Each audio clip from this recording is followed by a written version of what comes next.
Permission வாங்கி பண்றதுக்கு இது ஒண்ணு ஊர்வலம் இல்ல, கிரிவலம். அந்த ஆண்டவன் கிட்ட பர்மிஷன் வாங்கிட்டு அவங்கிட்ட ஆசீர்வாதம் வாங்கிட்டேன்.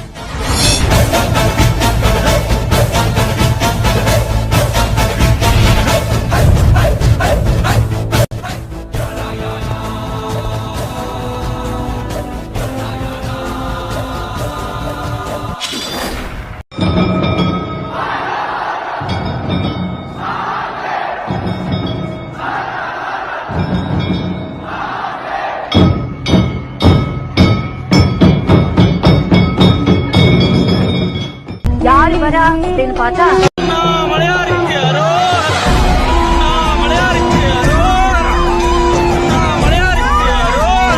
ஆட்டி படைக்கிற அந்த கடவுள் யாரு? என்னோட முதல் கடவுள் எங்க அப்பன். அவ்வளவுதான், எல்லாத்துக்கும் மேலானவன்.